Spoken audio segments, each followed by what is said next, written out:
Hi guys! Today I'm going to film my review of the second episode of season 6 of Pretty Little Liars, Songs of Innocence. I have seen a lot of people say that they thought this episode was really boring.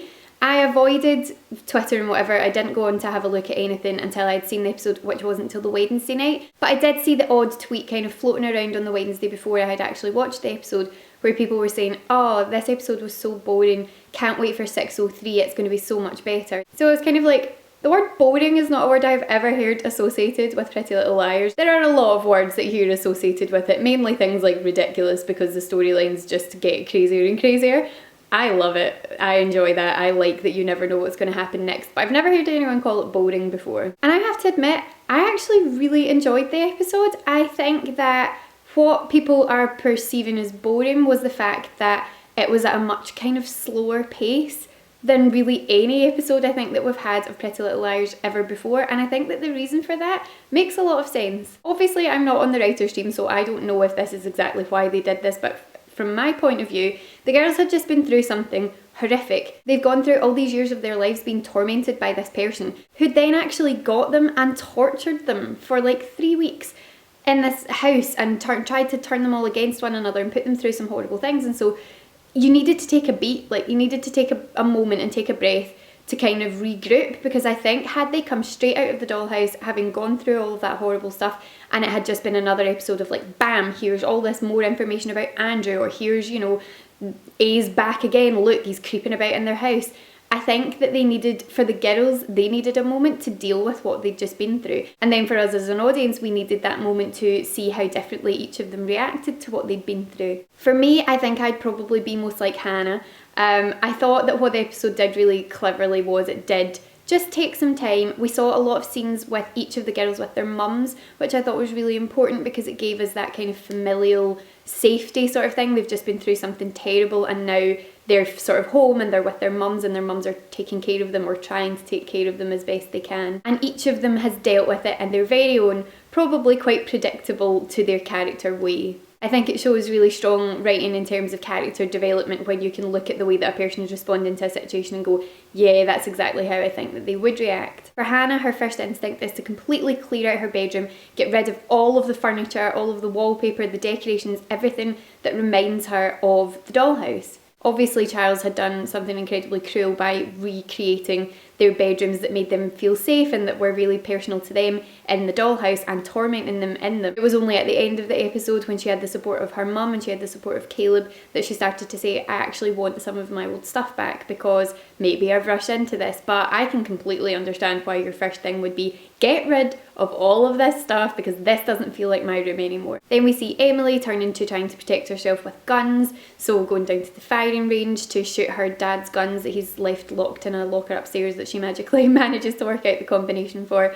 And again, I think that's quite true to the character. I can understand why that would be something that she wanted to do. I think it was also quite true to Emily that it took her a very long time to actually want to even talk to her mum or acknowledge what had happened. She seemed like she was closing everything off and dealing with it just by being like, well, if I've got something to protect myself with, we don't need to deal with any of the rest of this. And as the episode goes on, you see much like Hannah that spending time with her mum and starting to talk about what they've been through started to kind of break down those walls a bit. Then with Spencer, oh, you know, Spencer's my favourite character. I love her to pieces, but again, it was something that you could completely understand why she would fall into the trap of wanting to self-medicate because she's had the struggles with medication in the past and taking pills that she shouldn't be taking. Again, that makes a lot of sense. She's been through something horrific and she just wants to sleep and shut it all out. She doesn't want to have to deal with it or think about it. And the way that she wants to do that is to turn to her old kind of habits and get these pills. For Aria, she seems like the one who wants to take action the most. The rest of the girls seem like they want to kind of just shut it out and kind of hide away from it. Spencer wants to do that through taking the pills. Hannah wants to do that by completely redecorating her room. Emily wants to do that by taking control of herself and going and getting a gun to protect herself. Whereas Aria seems to be the one who wants to be like, no, I want to get this person like dealt with immediately. I don't care who it is. I don't care what the circumstances are. I want this person put in prison. So she of course lies to the police, which is a terrible, terrible idea. And she realises immediately after she's done it that it's a terrible idea, but she just wants him locked up.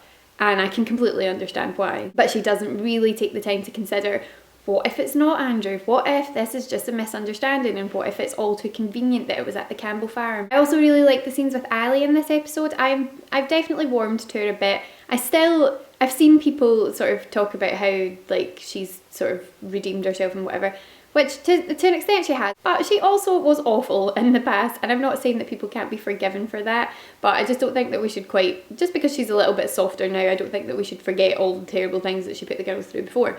But I am liking her better now, and I did quite like the scenes with her and the new policeman. I thought that they were quite cute and just provided a kind of little bit of a, I was going to say lighter, but yeah, a little bit of a lighter break from the seriousness that was going on around. And then of course we have the scenes with Sarah Harvey. I'm still really excited about the fact that that's who that is. I really don't know why it hadn't occurred to me before that that's who that girl could be. I'm really excited to see what comes next. I think it's also great that having her there gives them the idea that maybe Andrew's not at the centre of this, because if you've watched my last video, you'll know how I feel about the Andrew being a thing.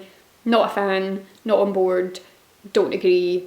I hope that it's not true. But yeah, overall I really enjoyed the episode. I thought that it was really nice to take a bit of a break and have a little bit of a breather from the intensity of everything else. I know that with Pretty Little Liars we're so used to every episode being like just tons of information being thrown at you, but I think that what happened nicely in this one was we just got a minute to go actually think about what they've just been through, and to see, like, we've never really had that moment before to just let them just sit and be and think about what they've been through. Every other episode it's been like, you've gone through something horrible, here's something else, here's the next situation, A's back, he's doing this. There's never been time to just sit and go like, wow, this has been really intense. And I think that because you kind of hope that the worst in terms of what they're actually going to be put through by A is over. You don't know, who knows what's going to happen next, but because you kind of hope that the worst is over in terms of that, I think that it made a lot of sense to have a slightly slower episode that took place just over a shorter period of time and just allowed the girls to try to come to terms with what they've been through. What I think that we see by the end of the episode is that